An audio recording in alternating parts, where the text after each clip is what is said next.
વિદ્યાર્થી મિત્રો, કેમ છો? મજામાં? આજે આપણે ધોરણ 10 ની અંદર દ્વિઘાત સમીકરણની અંદર તો કે આપણે ઉકેલ મેળવવાની એક અન્ય રીત વિશે તો કે ચર્ચા કરવાના છીએ. લાસ્ટ વિડિયોની અંદર તો કે ઉકેલ મેળવવા માટેની તો કે આપણે ટોટલી બે રીત વિશે તો કે ચર્ચા કરી ગયા. એક રીતનું નામ હતું કે જે અવયવીકરણ અને બીજી રીત કઈ હતી યાદ છે બધાને? તો કે બીજી રીત હતી પૂર્ણ વર્ગની રીત. એટલે કે આપણે બે રીત વિશે ચર્ચા કરી ગયા. ઉકેલ આપણે લાસ્ટ વિડિયોમાં પણ વાત કરી હતી. અલગ અલગ તો કે ટોટલ 3 રીતે મેળવવાના છે, જેની અંદર તો કે સૌથી સરળ રીત છે તે છે તો કે અવયવીકરણની રીત. ત્યારબાદ બીજી રીત હતી તો કે તે હતી પૂર્ણ વર્ગની રીત. જ્યારે તો કે આ જે ત્રીજી રીત છે એનું નામ છે દ્વિઘાત સૂત્રના ઉપયોગ દ્વારા તો કે આપણે ઉકેલ મેળવવાનો છે. એટલે કે દ્વિઘાત સૂત્ર આપણી પાસે એક હશે, એ સૂત્રની મદદથી આપણે શું મેળવવાનો છે તો કે દ્વિઘાત સમીકરણનો ઉકેલ મેળવવાનો છે. તો ચાલો આપણે જોઈએ તો કે તે રીત છે શું. તો સૌપ્રથમ ધારો કે આપણી પાસે કોઈ પણ એક દ્વિઘાત સમીકરણ હોય. ચાલો આપણે લખીએ ધારો કે દ્વિઘાત સમીકરણ ax² plus bx plus c equal to 0 છે. ચાલો શું છે દ્વિઘાત સમીકરણ ax² plus bx plus c is equal to 0. જો આ પ્રમાણેનું કોઈ પણ આપણી પાસે એક દ્વિઘાત સમીકરણ હોય તો હવે આપણે તો કે એનો ઉકેલ મેળવવો હોય તો કઈ રીતે મેળવવાનો? સૌપ્રથમ આપણે વિવેચક મેળવવાનું. શું મેળવવાનું છે?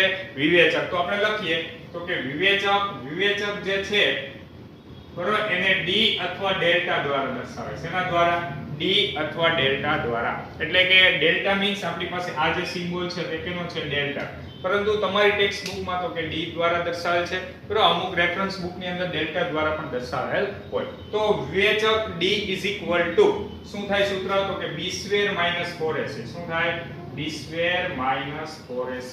એટલે કે સૌપ્રથમ તમારે વિવેચક મેળવવાનો.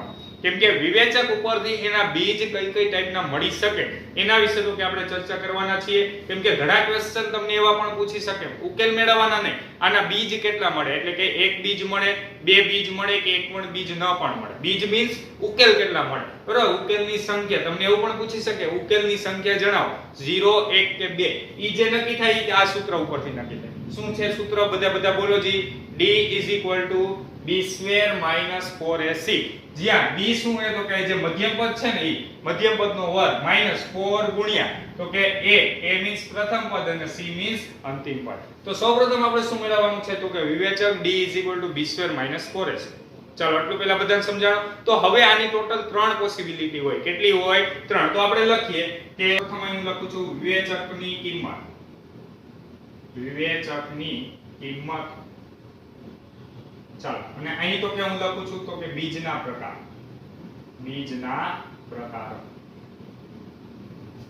ચાલો હવે વિવેચકની 3 પોસિબિલિટી કઈ કઈ? તો કે ધારો કે તમને કાં તો d તો કે ગ્રેટર ધેન 0 હોય, કાં d ઇક્વલ ટુ 0 હોય અને કાં તો કે d લેસ ધેન 0. ત્રણમાંથી કોઈ પણ એક પોસિબિલિટી હોય. તો ગ્રેટર ધેન 0 મીન્સ શું? તો કે પ્લસ વાળી કોઈ પણ સંખ્યા, ધન તમને કોઈ પણ સંખ્યા મળે, પૂર્ણાંક મળે, અપૂર્ણાંક મળે, કોઈ પણ, પરંતુ હોય કેવી? ધન સંખ્યા. is equal to 0 means exactly વિવેચકનો answer તમને 0 મળે, બરોબર. એક્ઝેક્ટલી 0 મળે તો આ પોસિબિલિટી હોય. અને less than 0. Less than 0 means તો કે આપણી પાસે ઋણ સંખ્યા કોઈ પણ હોઈ શકે, અપૂર્ણાંક, પૂર્ણાંક કોઈ પણ, પરંતુ હોય કેવી? ઋણ. તો આ 3 પ્રકારની ટોટલ પોસિબિલિટી હોઈ શકે. તો આપણે જોઈએ જો d ગ્રેટર ધેન 0 હોય તો શું થાય? તો કે જો d ગ્રેટર ધેન 0 હોય તો એના બીજ વાસ્તવિક અને ભિન્ન મળે. કેવા મળે? વાસ્તવિક અને ભિન્ન. ચાલો આટલું પહેલા બધાને ખબર પડી. જો d 0 મળે તો એના બીજ કેવા હોય? તો કે વાસ્તવિક પણ હોય અને સમાન હોય. કેવા હોય? વાસ્તવિક અને સમાન. ચાલો અને જો d લેસ ધેન 0 મળે તો એનો મીનિંગ એવો થયો તો કે વાસ્તવિક બીજ શક્ય નથી. વાસ્તવિક બીજ શક્ય નથી અથવા વાસ્તવિક બીજ ન મળે એવું લખો તો પણ ચાલે. ફરી એક વખત જોઈએ. d ગ્રેટર ધેન 0 હોય તો શું મળે? વાસ્તવિક અને ભિન્ન. ભિન્ન મીન્સ બે બીજ મળે ને બે અલગ મળે. વાસ્તવિક અને સમાન મીન્સ બે બીજ મળે પરંતુ બે બીજ કેવા મળે? સમાન. આપણે ઓલરેડી તો કે આપણે ઘણા બધા ક્વેશ્ચન સોલ્વ કરી ગયા છો એટલે તમને ખબર જ હશે કે આપણી પાસે અમુક ક્વેશ્ચનમાં x ની વેલ્યુ બે અલગ અલગ મળતી હતી, અમુકમાં x ની વેલ્યુ તો કે બે સમાન મળતી હતી. જો સમાન મળે તો d = 0 હોય. તમે એક પ્રકારના ક્વેશ્ચનમાં જો તમે d ની વેલ્યુ મેળવો તો તમને 0 જ મળે. આ પ્રકારના અલગ અલગ જેમાં આન્સર મળ્યા હોય એમાં ગ્રેટર ધેન 0 જ મળે. અને જો જેમાં બીજ શક્ય નથી એની અંદર તો કે શું મળે, d <0. ચાલો એટલે અહીંયા સુધી બધાને સમજાણું. હવે તો કે આપણી પાસે ત્રણ પોસિબિલિટી થઈ ગઈ, બરોબર. હવે આપણે શું કરવાનું છે તો કે જો આપણને આની મદદથી શું ખબર શું પડી, તો કે આની મદદથી ખબર પડી કેટલા ઉકેલ મળશે. અગાઉથી તમને ખબર પડી ગઈ, બે ઉકેલ મળશે, એક ઉકેલ મળશે કે એક પણ ઉકેલ નહીં મળે. હવે ધારો કે જો બે ઉકેલ મળતા હોય તો એ ઉકેલ કઈ રીતે મળે, તો એના માટેની આપણે ચર્ચા કરીએ. તો માટે ઉકેલ કઈ રીતે મળશે, તો કે x = -b plus or minus તો કે વર્ગમૂળની અંદર d ડિવાઇડ બાય 2a. ફરી એક વખત જોઈએ શું સૂત્ર છે, x = -b plus or minus √d divide by 2a. ઘણી ટેક્સ્ટ બુક ની અંદર તો કે આપણી પાસે આ પ્રમાણે પણ ફોર્મ્યુલા હોય, -b plus or minus √d. d ની વેલ્યુ શું હતી, તો કે b² - 4ac divide by 2a.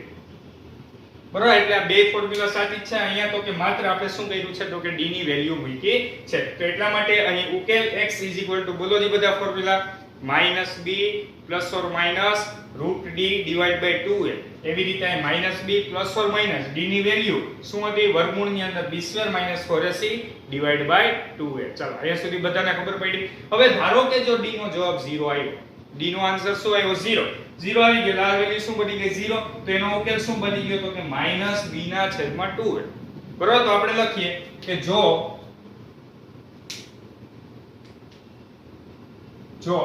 d = 0 તો ઉકેલ શું મળશે, તો કે x = -b/2a.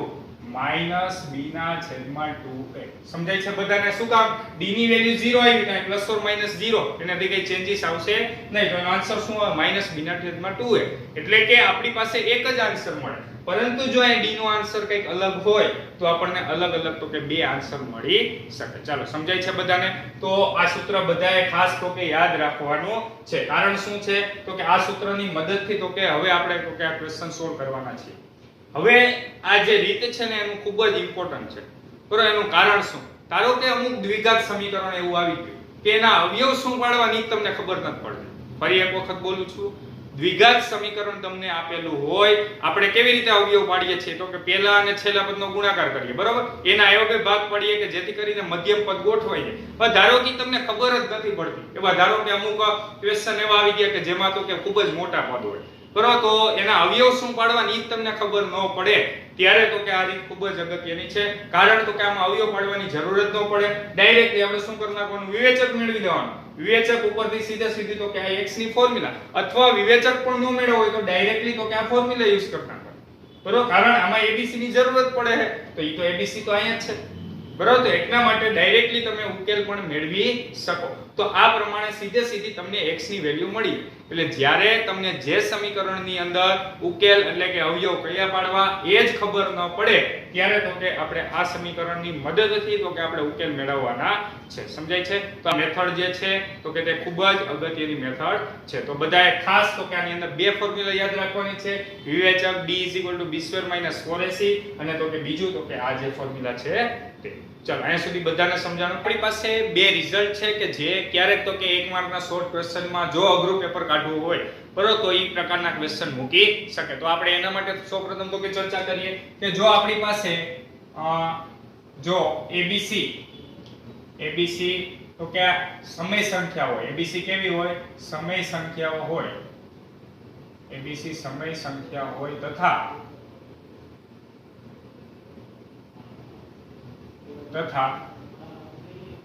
d ની કિંમત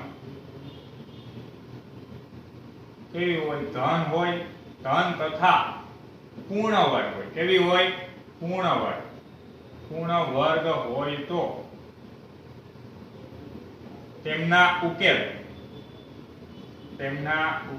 કેવા મળે કે ઉકેલ સમય તથા ભિન્ન મળે. કેવા મળે, સમય તથા ભિન્ન મળે. ચાલો અહીં સુધી બધાને સમજાણું. હવે જો ધારો કે abc જો એબીસી સમય સંખ્યા હોય, એબીસી સમય સંખ્યાઓ હોય તથા ડી ની કિંમત ધન, ડી ની કિંમત કેવી હોય તો કે ધન હોય તથા પૂર્ણ વર્ગ ન હોય, પૂર્ણ વર્ગ ન હોય તો તેમના ઉકેલ કેવા મળે? અસમય મળે. કેવા મળે? અસમય. ચાલો, અસમય ઉકેલ મળે, અસમય તથા કેવા મળે? ભિન્ન મળે. ચાલો, સમજાય છે બધાને? ફરી એક વખત જોઈએ. જો એબીસી ની વેલ્યુ સમય સંખ્યા, આપણે જે વાત કરી હતી વાસ્તવિક સંખ્યા માટે, અહીં જે કંઈ પણ આપણે વાત કરી હતી કેવી હતી? વાસ્તવિક સંખ્યા. પરંતુ જો સમય સંખ્યા હોય તો એમના ઉકેલ તો કે સમય મળી શકે, ભિન્ન મળી શકે. પરંતુ ક્યારે? જો ડી ની કિંમત આપણી પાસે ધન હોવી જોઈએ અને પૂર્ણ વર્ગ હોવી જોઈએ. એટલે ધન હોય અને પૂર્ણ વર્ગ હોય તો એના ઉકેલ કેવા મળે? સમય મળે. પરંતુ જો પૂર્ણ વર્ગ ન હોય તો એના ઉકેલ કેવા મળે? અસમય મળે. તો આ એક માર્કના શોર્ટ ક્વેશ્ચન માટે તો કે તમારે યાદ રાખવાનું. તમને એમ કહે કે એબીસી ની કિંમત જો સમય હોય અને ડી તો કે પૂર્ણ વર્ગ હોય અને ધન હોય, બરોબર, એના ઉકેલ કેવા મળી શકે? તો કે સમય મળી શકે અને ભિન્ન મળી શકે. પરંતુ જો આપણી પાસે આ સમય સંખ્યા જ હોય પરંતુ તો કે પૂર્ણ વર્ગ ન હોય તો અસમય બીજ મળવાની શક્યતા રહે. ચાલો, અહીંયા સુધી બધાને સમજાય છે? તો આ થિયરી વ્યવસ્થિત સારી રીતે તો કે સમજીને બધા લખી લ્યો. ત્યારબાદ તો કે આપણે એના ક્વેશ્ચન સોલ્વ કરીએ. એટલા માટે તો કે તમને વધારે ખબર પડે. ચાલો, હવે આપણે જોઈએ તો કે સ્વાધ્યાય 4.3 ની અંદર ક્વેશ્ચન નંબર 2, જેની અંદર આપેલ છે દ્વિઘાત સૂત્રનો ઉપયોગ કરીને બીજ મેળવો.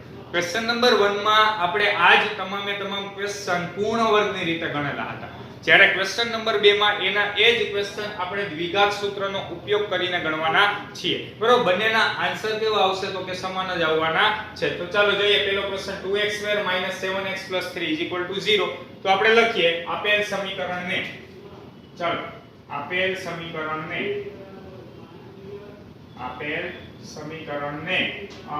ax2 bx c 0 સાથે સરખાવતા. ચાલો, આપેલ સમીકરણ જે આપ્યું હોય એને સૌપ્રથમ આપણે દ્વિઘાત સમીકરણના પ્રમાણિત સ્વરૂપ સાથે આપણે સરખાવવાનું છે. તો દ્વિઘાત સમીકરણનું પ્રમાણિત સ્વરૂપ શું છે? ax2 bx c 0. તો અહીં ચાલો, a કેટલા? x2 નો સહગુણક a છે. અહીં x2 નો સહગુણક કેટલો છે? 2. ચાલો, b કેટલા છે? -7 અને c કેટલા છે? 3. ચાલો, અહીં સુધી પહેલા બધાને ખબર પડી. a b c આપણે લાઈનમાં લખવાનું છે. સૌપ્રથમ x2 નો સહગુણક હોય એને જ લેવાનું છે, x નો સહગુણક હોય એને જ b લેવાનું છે, અચળ પદ જે હોય એને c લેવાનું છે. ધારો કે વચ્ચે x વાળું પદ નથી, બરોબર, તો અહીંયા b ની વેલ્યુ આપણે 3 ન લેવાની. બરોબર, ઈ તો જે x નો સહગુણક હોય એને જ b લેવાનો છે અને જે અચળ પદ છે એને જ આપણે c લેવાનું છે. તો બધાએ આ વાતે ખાસ ધ્યાન રાખવાની છે. ચાલો, abc ની વેલ્યુ બધાને લખતા આવડી ગઈ. હવે આપણે શું મેળવવાનું છે? તો કે વિવેચક મેળવવાનું છે. તો આપણે લખીએ વિવેચક. ચાલો, વિવેચક d. d ની વેલ્યુ શું હતી? તો કે b² - 4ac. ચાલો, આની અંદર બધી વેલ્યુ મૂકીએ. b મીન્સ તો કે -7. અહીંયા નિશાની સહિત લખવાનું છે એનો વર્ગ -4. a એટલે કેટલા છે? 2 અને c એટલે કેટલા છે? 3. ફરી એક વખત જોઈએ. b નો વર્ગ એટલે -7 નો વર્ગ -4ac. ચાલો, આટલું પહેલા બધાને ખબર પડી. -7 નો વર્ગ કેટલો થાય? તો કે 49. ચાલો, માઈનસ 3 દુ 6, 6 ચોક કેટલા આવ્યા? 24. તો 49 માંથી 24 બાદ કરીએ એટલે આપણને કેટલા મળશે? 25. તો ફાઇનલી આપણને વિવેચકનો આન્સર d = 25 મળ્યા. કેવા મળ્યા? 25. 25 કેવા છે? તો કે ગ્રેટર ધેન 0 છે. અત્યારે આપણે બીજની કાઈ ચર્ચા નથી કરવાની. બાકી આપણે એમ પણ લખવું પડે અહીં આપેલ સમીકરણને બે બીજ મળશે, વાસ્તવિક અને ભિન્ન. સમજાય છે બધાને? પરંતુ આપણે અહીં ખાલી માત્ર શું મેળવવાના છે? બીજ જ મેળવવાના. એટલે આપણે એ કઈ ચર્ચા કરવાની જરૂર નથી. ચાલો, વિવેચક મેળવતા બધાને આવડી ગયું. શું કરવાનું? b² - 4ac માં માત્ર તો કે તમારે વેલ્યુ મૂકવાની છે. ચાલો, હવે આગળ આપણે જોઈએ તો હવે શું કરવાનું? તો કે x ની ફોર્મ્યુલા તો માટે ઉકેલ. ચાલો, ઉકેલ તો કે x = -b ± √d / 2a.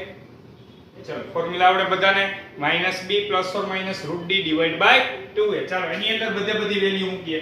સૌપ્રથમ માઈનસ ની સાઈન તો સૂત્રની છે એ તો મૂકવાની છે ફરજિયાત. ચાલો b એટલે કેટલા છે -7. તો અહીં આપણે બ્રેકેટ કરીને -7 મૂકી દઈએ.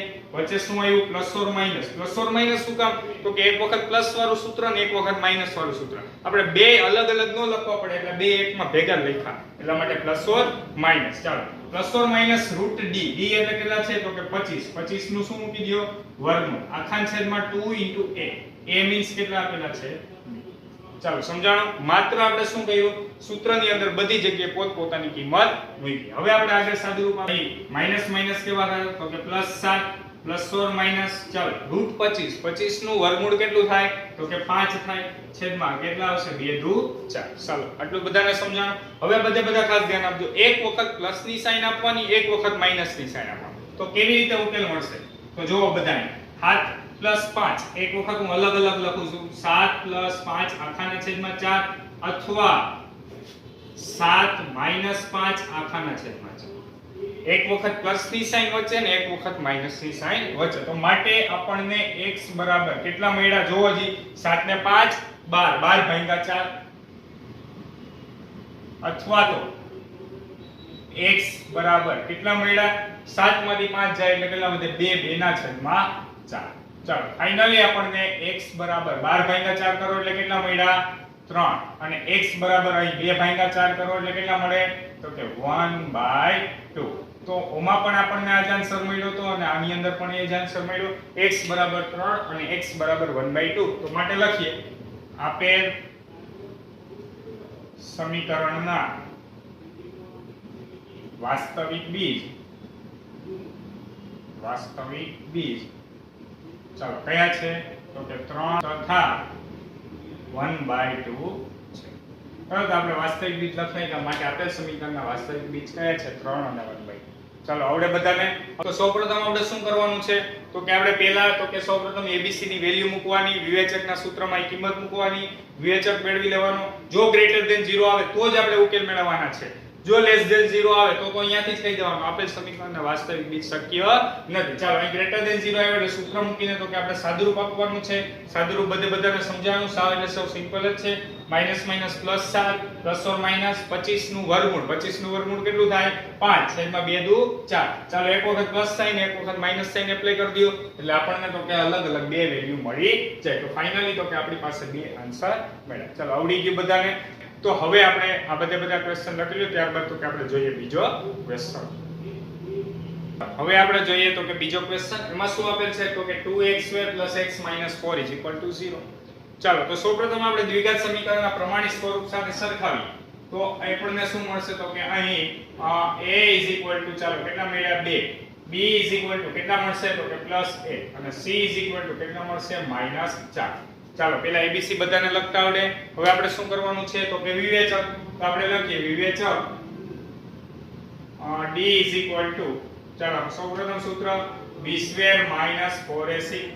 ચાલો b નો વર્ગ એટલે 1 નો વર્ગ -4a એટલે કેટલા આવશે 2 અને c એટલે કેટલા આવ્યા -4. ચાલો 1 નો વર્ગ કેટલો આવ્યો 1 માઈનસ અને આ માઈનસ એટલે ફાઇનલી આપણને શું મળશે પ્લસ 4 દુ 8 8 ચોક કેટલા આવ્યા 32 એટલે ફાઇનલી આપણને મળ્યા 32 અને 1 ચોક કેટલા ટોટલ 33 શું મળ્યા ગ્રેટર ધેન 0. ચાલો અહીં સુધી બધાને સમજાણું. શું કર્યું તો કે માત્ર તો કે સાદુરૂપ 1 નો વર્ગ 1 માઈનસ પ્લસ 4 દુ 8 8 ચોક 32 ને 33 ગ્રેટર ધેન 0. ગ્રેટર ધેન 0 મળ્યો એનો મીનિંગ શું થયો બે બીજ મળે. તો આપણે બે બીજ મળે તો આપણે સૌપ્રથમ આપણે ઉકેલ મેળવીએ. તો માટે ઉકેલ ચાલો સૌપ્રથમ તો કે formula x - b plus or minus √d divide by શું આવશે તો કે 2a. ચાલો એની અંદર કિંમત મૂકીએ તો કિંમત શું આવે તો કે માઈનસ b એટલે કેટલા છે અત્યારે 1 બ્રેકેટમાં જ લખવાના પ્લસ ઓર માઈનસ વર્ગમૂળ ની અંદર d એટલે કેટલા છે તો કે 33 આખા છેદમાં 2 a એટલે કેટલા છે તો કે 2. ચાલો આટલું પહેલા બધાને ખબર પડી. બધી પોતપોતાની માત્ર તો કે સૂત્રની જગ્યાએ કિંમત જ મૂકવાની છે. સૌપ્રથમ b plus or minus d ની વેલ્યુ છેદમાં 2 a એટલે 2 ગુણ્યા a મૂકી દેવાનું. ચાલો હવે તો કે અંદર સાદુરૂપ આપીએ જોજો બધા ખાસ.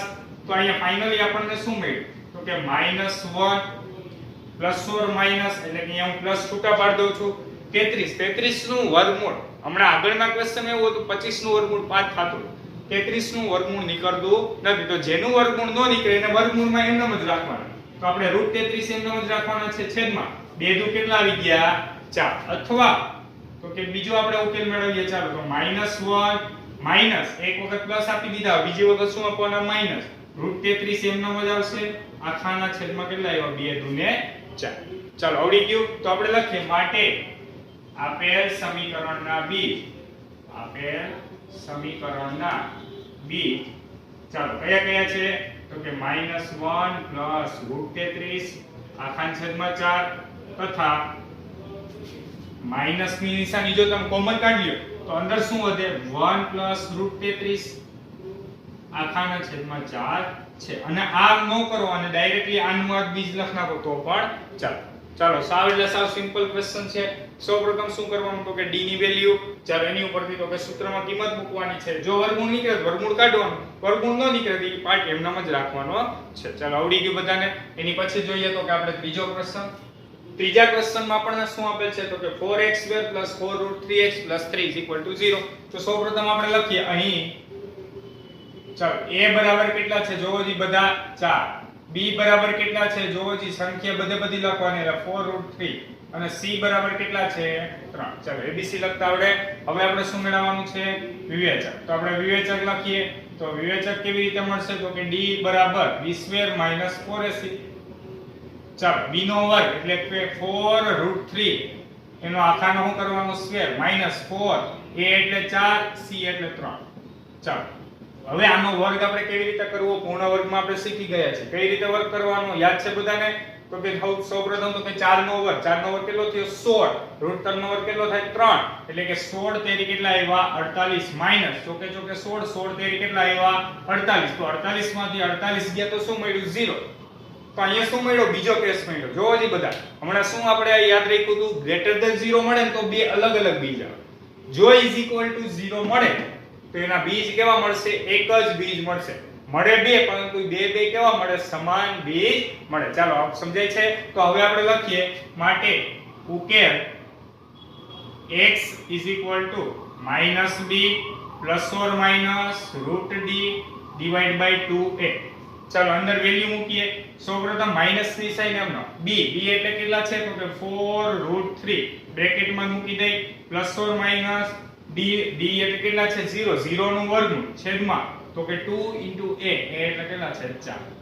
ચાલો આટલું પેલા બધાને ખબર પડી. આગળ જઈએ તો અહીં -4√3 હવે ±0, 0 નું વર્ગમૂળ શું થાય 0 એટલે ± તો કે કઈ કામ આવશે નહીં કારણ 4√3 માં 0 ઉમેરો 4√3 માં 0 બાદ કરો બેયનો આન્સર તો કેટલો આવે 4√3 જ આખાના છેદમાં તો કે 2 × 4 અત્યારે હું એમનો જ રાખું છું કારણ તો કે ઉપર નીચે 4 આપણે શું કરી નાખીએ કેન્સલ. તો ફાઇનલી આપણને શું મળ્યું √3/2 એટલે કે x ની વેલ્યુ આપણને મળી -√3/2. તો આપણે લખીએ માટે આપેલ સમીકરણના બીજ કયા છે -√3/2 છે. ચાલો સમજાય છે. સાવ એટલે સાવ સિમ્પલ ક્વેશ્ચન છે. સૌપ્રથમ તો કે આપણે શું મેળવ્યું d ઉકેલ મેળવો. ઉકેલની અંદર d ની વેલ્યુ 0 હતી એટલે પ્લસ ઓર માઈનસ કઈ કામ કરશે નહીં એટલે ફાઇનલી આપણી પાસે 4 ઉડી ગયા એટલે √3/2 કેટલા મળ્યા 2 પરંતુ આગળ માઈનસ ની સાઈન હતી એમનો. તો માટે લખીએ આપેલ સમીકરણના બીજ કયા છે -√3/2 છે. માટે આપેલ સમીકરણના બીજ ચાલો કયા કયા છે તો કે -√3/2 તથા -√3/2 છે કારણ બે બીજ મળે પરંતુ બે બીજ કેવા છે સમાન બીજ છે. તો એટલા માટે આપેલ સમીકરણના બંને બીજ કેવા મળ્યા -√3/2. ચાલો આવડી ગયું બધાને. તો કે અહીં તમને એમ થાય બે વખત શું કામ લખ્યા તો કે અહીં તમે x ની વેલ્યુ એક વખત પ્લસ વાળું સૂત્ર ને એક વખત માઈનસ વાળું બે અલગ અલગ કરો તો તમને કેટલા બીજ મળે બે બીજ મળે પરંતુ બે બીજ કેવા છે અત્યારે સમાન જ છે. તો અહીં ક્વેશ્ચન નંબર બીજો અને ત્રીજો બધા લખી લ્યો ત્યારબાદ તો કે આપણે આગળના ક્વેશ્ચન જોઈએ. ચાલો હવે આપણે જોઈએ તો કે ચોથો ક્વેશ્ચન એમાં શું આપેલ છે તો કે 2x² + x + 4 = 0. તો બને તો આ વિડિયો સ્ટોપ કરીને ચોથો ક્વેશ્ચન જાતે ગણવાનો ટ્રાય કરો બરોબર બાકી હું ગણાવું છું. તો અહીં સૌપ્રથમ તો કે આપણે જોઈએ તો અહીં a ઇઝ ઇક્વલ ટુ કેટલા મળ્યા 2, b બરાબર કેટલા મળે છે 1 અને c ઇઝ ઇક્વલ ટુ કેટલા મળે છે 4. ચાલો a b c તો કે આપણે મળી ગયો. હવે આપણે વિવેચક મેળવીએ તો વિવેચક d is equal to b square minus 4ac. ચાલો b નો વર્ગ એટલે 1 નો વર્ગ માઈનસ તો કે 4a એટલે 2 અને c એટલે કેટલા આવ્યા 4. હવે તો કે 1 નો વર્ગ કેટલો થાય 1 માઈનસ ની સાઈન 4 દુ 8 8 ચોક કેટલા આવ્યા 32. ચાલો 32 માંથી 1 ગયા એટલે કેટલા આવ્યા 31, પરંતુ સાઈન મોટાની એટલે કેવા આવ્યા માઈનસ 31. માઈનસ 31 કેવા છે લેસ ધેન 0.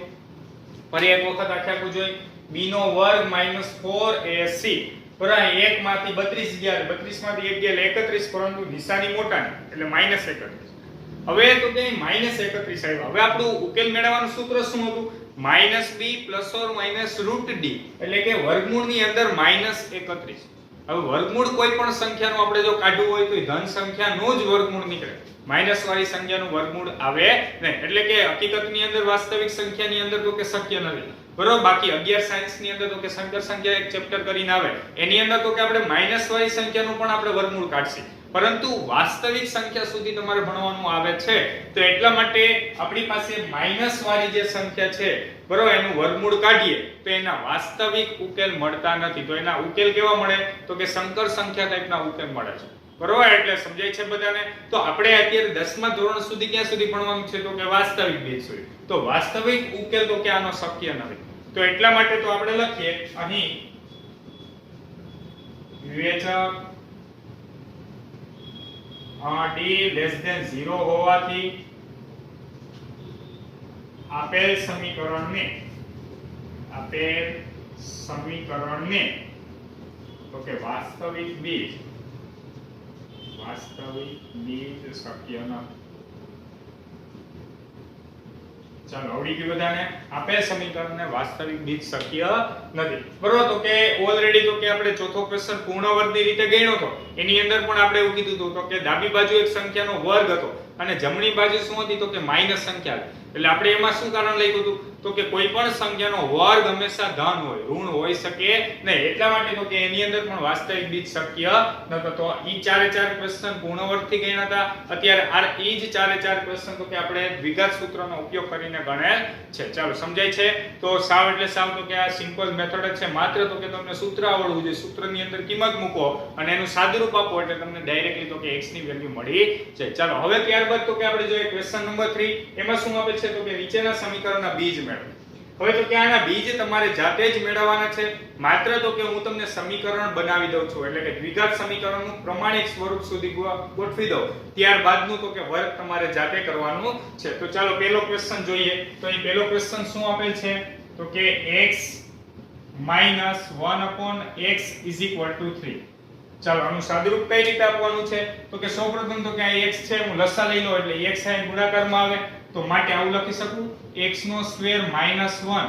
હવે આખાના છેદમાં x = 3. લસા લઈ એનો મીનિંગ શું આખાના છેદમાં તો કે આપણે x લેવો પડે એટલે x અહીંયા ગુણ્યો એટલે x નો વર્ગ -1 આખાના છેદમાં શું આવી ગયો x. હવે x ભાગાકારમાં આ બાજુ આવે તો ગુણાકાર. ફરી એક વખત અહીંયા x અહીંયા છે તો ડાયરેક્ટલી તમે લઈ જઈ શકો ને, જો આખાના છેદમાં હોય તો જ ત્યાં લઈ શકો. એટલે આપણે પહેલા લસા લઈને આખાના છેદમાં બનાવ્યો. હવે આખાના છેદમાંથી x ક્યાં લઈ જાય અહીં. તો ફાઇનલી આપણને શું મળ્યું x નો સ્ક્વેર -1 = 3 x. ચાલો પ્લસ 3x છે ને એની વચ્ચે લઈ જાઓ એટલે કે ત્યાં -3x થઈ જશે. તો ફાઇનલી આપણને આવું મળ્યું x² - 3x - 1 = 0. ફરી એક વખત આ -1 તો હતા જ, આ 3x પ્લસ હતા એને આ બાજુ લઈ વચ્ચે કેવા થઈ ગયા માઈનસ એટલે -3x. તો ફાઇનલી આપણી પાસે દ્વિઘાત સમીકરણ બની ગયું x² - 3x - 1 = 0. ચાલો આવડે બધાને. બીજો ક્વેશ્ચન જોઈએ. તો બીજા ક્વેશ્ચનમાં તમને અહીં શું આપેલ છે તો કે 1/x + 4 -1/x - 7 અને = તો કે 11/3. ચાલો સૌપ્રથમ તો કે આપણે લસા લઈએ એટલે કે આ ભાગાકારમાંથી અહીં ગુણાકારમાં લઈ જાય, આ ભાગાકારમાંથી અહીં ગુણાકારમાં લઈ. તો બધા ખાસ ધ્યાન આપજો સાદુરૂપ કઈ રીતે આપું છું. ચાલો તો અહીંયા તો કે સાદુરૂપમાં લઈ જાય એટલે x - 7 વચ્ચે તો ક્યાંય માઈનસ છે એટલે હું બ્રેકેટ કરું છું. ચાલો બ્રેકેટ કરીને અહીંયા તો કે આવ્યા એટલે x + 4. બરાબર અહીંયા ગુણાકારમાં એક જ છે એટલે એકારે કઈ ગુણાકારમાં ફેર પડે નહીં. બાકી અહીં ધારો કે 2 હોત તો અહીં 2 ગુણ્યા x 7 લખવું પડે. બરાબર અહીં x 7 ગુણ્યા 1 છે એટલે એકારે ગુણાકાર કરો તો x 7 જ આવે. એટલા માટે મેં એમનો મત લખેલ છે. ચાલો આથી અહીં લઈ ગયા અને આ ભાગાકાર બધાય ગુણાકાર. વચ્ચે માઈનસ ની સાઈન હતી એમનો. હવે આખાના છેદમાં શું આવે? છેદમાં બે છેદનો ગુણાકાર. એટલે કે અહીંયા મળ્યું x 4. ચાલો એને ગુણ્યા તો કે અહીંયા આવ્યું x 7. એના બરાબર 11 ના છેદમાં 33. ચાલો એટલું પહેલા બધાને ખબર પડી. તો હવે બાકીનું તો કે હમણાં હું અહીંયા કરાવું એ પહેલા તો કે બધા સૌપ્રથમ તો કે આ એક ક્વેશ્ચન લખી લ્યો, ત્યારબાદ તો કે આપણે આગળનો સ્ટેપ જોઈએ. ચાલો હવે તો કે અંદર આપણે સાદુરૂપ આપીએ તો અહીં x 7 તો કે માઈનસ ની સાઈન અંદર એપ્લાય કરીએ તો અહીં શું મળશે? x 7 વચ્ચે માઈનસ ની સાઈન. ચાલો માઈનસ x આવશે અને તો ત્યાં માઈનસ પ્લસ માઈનસ એટલે ત્યાં શું આવશે તો કે -4 આખાના છેદમાં. ચાલો અહીંયા તો કે બે છેદનો ગુણાકાર કરવાનો છે એટલે a + b a - b. ચાલો x નો ગુણાકાર સૌપ્રથમ તો કે બે પદ સાથે, 4 નો ગુણાકાર પણ બે પદ સાથે. ચાલો બધા ખાસ ધ્યાન આપજો. શું કરવાનું છે? x નો ગુણાકાર આ બંને પદ સાથે કરવાનો છે. તો x * x એટલે શું આવશે તો કે x નો સ્ક્વેર. ચાલો x નો ગુણાકાર 7 આરે કરીએ તો માઈનસ શું આવશે તો કે 7x. ચાલો આગળ જઈએ +4 નો ગુણાકાર x સાથે કરીએ તો શું આવે? +4x. ચાલો અને પ્લસ માઈનસ માઈનસ 7 ચોક કેટલા આવ્યા? 28 આવ્યા. ચાલો ઇઝ ઇક્વલ ટુ અહીં 11 ના છેદમાં 30 હતા તેમના. શું કર્યું તો કે x નો ગુણાકાર 2 સાથે અને 4 નો ગુણાકાર 2 સાથે કર્યો. બરાબર હવે આવું સાદુરૂપ તો બધાને આવડવું જોઈએ. બસ હવે માત્ર તો કે અંદર કે આપણે સરવાળા બાદબાકી કરીએ તો ચાલો અહીં x - x ઉડી ગયા. -7 ને -4 એટલે કેટલા આવ્યા? માઈનસ માઈનસ પ્લસ 7 ને 4 11 છેદમાં તો કે x² માઈનસ તો કે 3x અને માઈનસ તો કે કેટલા આવ્યા? 28 ઇઝ ઇક્વલ ટુ 11 ના છેદમાં 30. ચાલો આટલું પહેલા બધાને ખબર પડી. હવે મેં એવું કીધું હતું બરાબર ની સામે જો સરખી નિશાની વાળા હોય તો ઉડાડી શકીએ, પરંતુ અહીં ગુણાકારમાં છે. કારણ શું? 30 ગુણ્યા અહીં 11 આવશે, અહીં 11 ગુણ્યા આવશે. તો બે બાજુ 11 અને 11 તો કે આપણે કેન્સલ કરી શકીએ. તો ફાઇનલી અહીંયા -30 અહીંયા આવી જશે એટલે કે આપણી પાસે 30 હતા, અહીંયા માઈનસ ની સાઈન એટલે કેવા આવ્યા? -30 ઇઝ ઇક્વલ ટુ આને અહીંયા લઈ જઈએ. ચાલો x² - 3x - 28. ધારો કે એમ ન કરવું હોય તો શું કરી શકો? 30 પહેલા એ ગુણાકારમાં લઈ જાઓ. આ આખાના એ ગુણાકારમાં લઈ જાઓ. ત્યારબાદ 11 તો કોઈ કેન્સલ ન થવાના છે. ચાલો એટલું પહેલા બધાને આવડી ગયું. -30 આ બાજુ લઈ આવી તો કેવા થઈ જશે? પ્લસ. તો આપણે અહીં લખીએ x² - 3x - 28 + 30 = 0. ચાલો 30 માંથી 28 ગયા તો કેટલા વધ્યા? 2. એટલે કે x² - 3x + 2 = 0. તો ફાઇનલી આપણને દ્વિઘાત સમીકરણનું પ્રમાણિત સ્વરૂપ મળી ગયું. બરાબર દ્વિઘાત સમીકરણનું પ્રમાણિત સ્વરૂપ મળી ગયું. હવે તમારે આગળની જે રીત કઈ રીતે a b અને c લખીને વિવેચક મેળવો એની ઉપરથી ઉકેલ મેળવો તો એ રીત આ બંને ક્વેશ્ચનમાં બધાએ કરવાની છે. ચાલો સમજાય છે? ફરી એક વખત સાદુરૂપ જોઈએ. સૌપ્રથમ તો કે લસા લીધો, ત્યારબાદ અંશ અંશનું સાદુરૂપ, છેદ છેદમાં તો કે ગુણાકાર કર્યો. 11 બે બાજુ કેન્સલ, ભાગાકારમાં તો ગુણાકારમાં લઈ આવ્યા, આ 30 ના અહીંયા ગુણાકારમાં લઈ ગયા, માઈનસ તો કે આ બાજુ આવ્યા એટલે પ્લસ 30 માંથી 28 ગયા કેટલા મળ્યા? 2 મળ્યા. ચાલો સમજાણો બધાને. તો આજના વિડિયોની અંદર આપણે સ્વાધ્યાય 4.2 ની અંદર દ્વિઘાત સૂત્રનો ઉપયોગ કરીને તો કે આપણે મેથડ ભણ્યા છીએ. તો એની અંદર આપણે ક્વેશ્ચન નંબર 2 અને ક્વેશ્ચન નંબર 3 કમ્પ્લીટ કરેલ છે. તો બધાએ તો કે આ બંને દાખલા તો આખા ગણવાના જ છે અને એ સિવાય તો કે આગળના જે ક્વેશ્ચન ગણ્યા એની પણ પ્રેક્ટિસ કરવાની છે. નેક્સ્ટ વિડિયોની અંદર તો કે આપણે સ્વાધ્યાય 4.4 થી અભ્યાસ કરીશું. Thank you so much.